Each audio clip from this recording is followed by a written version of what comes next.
ইউজিসির chairman শেষ প্রোগ্রামের প্রধান অতিথি ছিল। সেখানে শিবির পূর্ব পরিকল্পিত মব তৈরি করেছে। জগন্নাথ বিশ্ববিদ্যালয়ের সাধারণ শিক্ষার্থীরা সে মবকে প্রতিহত করেছে। অতীতে যেরকম ছাত্রলীগ বিভিন্ন ক্যাম্পাসে হামলা করতো, এখন ছাত্র শিবির বিভিন্ন ক্যাম্পাসে সাধারণ শিক্ষার্থীদের উপর হামলা করছে। মতো হচ্ছে বেগম রোকেয়া বিশ্ববিদ্যালয়ে ছাত্র শিবিরের সন্ত্রাসীরা একদম প্রকাশ্যে দেশীয় অস্ত্র লাঠিসোঁটা দিয়ে গতকাল তারা হামলা করেছে। সবচেয়ে আশ্চর্যজনক ঘটনা হচ্ছে শিবিরের শীর্ষ পর্যায়ের নেতারা এবং জামাত ইসলামের শীর্ষ পর্যায়ের নেতারা তারা সামাজিক যোগাযোগ মাধ্যমে শিবিরকে বাহবা দিয়েছে। এমনকি বলেছে যে এরকম দখল তারা সারা দেশে করবে এবং শিবিরকে সাহস জুগিয়েছে।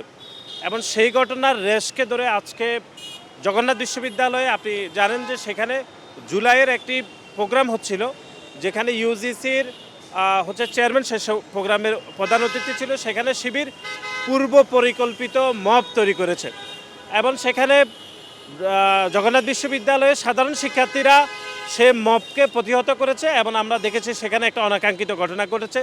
তারপর ঢাকা কলেজ সহ আমরা কয়েকটি কলেজে এরকম ঘটনা দেখেছি। আমরা মনে করি এ ধরনের ঘটনা খুবই দুঃখজনক এবং শিবির যে পরিকল্পিতভাবে এরকম হামলা চালাচ্ছে, যেটা আমরা 17 বছর আওয়ামী লীগ দেখেছিলাম যে তারা দেশীয় লাঠিসোঁটা অস্ত্রশস্ত্র নিয়ে হামলা করেছে এবং সামাজিক যোগাযোগ মাধ্যমে তারা জয়োৎসব করছে যে হামলা করে।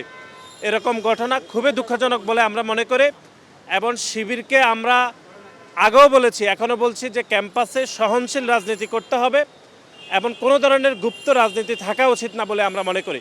অতীতে যেরকম ছাত্রলীগ বিভিন্ন ক্যাম্পাসে হামলা করতো, এখন ছাত্র শিবির বিভিন্ন ক্যাম্পাসে সাধারণ শিক্ষার্থীদের উপর হামলা করতো। আমরা ইতিমধ্যে আমাদের নেতাকর্মীদেরকে একটা সহনশীল পরিবেশ যেন বিরাজ থাকে, সেজন্য আমরা কেন্দ্র থেকে আমরা নির্দেশনা দিয়েছি এবং কোনো প্রতিকূল পরিস্থিতিতে যেন নেতাকর্মীরা শান্ত থাকে, পরিস্থিতিকে সহনশীল রাখার জন্য যা যা করার দরকার আমরা ইতিমধ্যে নির্দেশনা দিয়েছি। কিন্তু একই সাথে কেউ যদি পরিস্থিতিকে জটিল করে, সেক্ষেত্রে আমরা নেতাকর্মীদের এটাও বলেছি যে সাধারণ শিক্ষার্থীদেরকে সাথে নিয়ে পরিস্থিতি মোকাবেলা করতে হবে।